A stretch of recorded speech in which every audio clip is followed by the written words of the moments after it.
Bonjour à tous et bienvenue sur le tuto Sciences physiques CAP sur les forces. Tout d'abord, question de vocabulaire, ne pas confondre le poids et la masse alors que ces deux notions se confondent dans la vie courante. En sciences physiques, le poids est assimilé à une force qui fait tomber les objets, qui nous fait tomber également. C'est le centre de gravité de la Terre. C'est une force, donc elle se mesure en newton à l'aide d'un dynamomètre. Ensuite, la masse, par contre, se mesure en kilogrammes à l'aide d'une balance. Voici la balance utilisée au cours des TP au CFA. Quelques rappels de calcul pour effectuer dans de bonnes conditions ce TP sur les forces. Nous allons utiliser un premier objet de 100 grammes. Nous allons vérifier sa masse en utilisant la balance. Je trouve effectivement 100 grammes. Ensuite, je vais utiliser le dynamomètre qui va me permettre de mesurer la force de cet objet, le poids de cet objet. Le poids de cet objet, si je regarde la graduation, est égal à 1 newton. Si je veux retrouver cette valeur de 1 newton par le calcul, je vais effectuer le calcul suivant. Ma masse en kilos fois 10 la gravité de la Terre donnera 1 newton.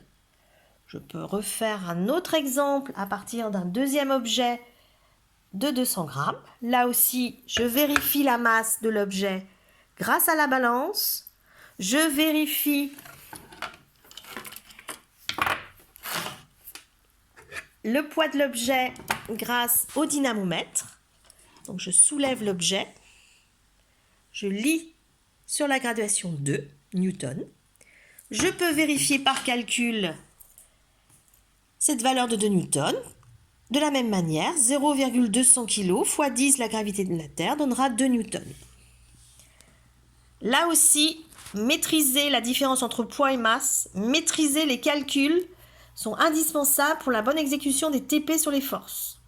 Ensuite, le TP peut faire l'objet d'une situation où on a un équilibre sous l'action de deux forces. Il s'agit tout simplement de cette expérience de tension d'un objet grâce à une ficelle, un fil ou un élastique. Ce système-là est soumis à deux forces, même si on ne les voit pas. La première force, c'est le poids de l'objet qui, si je lasse l'élastique, l'objet tombe à terre sous l'action de son poids, mais je le maintiens grâce à l'élastique, grâce à une tension. Donc deux forces en jeu, le poids de l'objet et la tension du fil ou de l'élastique. Ceci va être exprimé sous forme de tableau que vous connaissez. La première force est décrite poids. Le point d'application c'est G. La direction c'est un trait. Le sens est vers le bas parce que l'objet tomberait vers le bas s'il n'était pas tenu par la tension. Et la valeur est de 2 newtons. La tension du fil retient l'objet. On peut imaginer que le point A est le point de contact entre l'élastique et l'objet. La même direction, un sens opposé, mais une même valeur. Les conditions d'équilibre sous l'action de force d'un objet, c'est même direction, sens contraire, même intensité. Voilà, je crois que vous avez tous les atouts de votre côté pour réussir votre TP sur les forces en sciences physiques CAP. Comme toujours, je vous dis à bientôt pour un nouveau tuto. Vos suggestions à l'adresse mail indiquée. Et je vous dis à bientôt.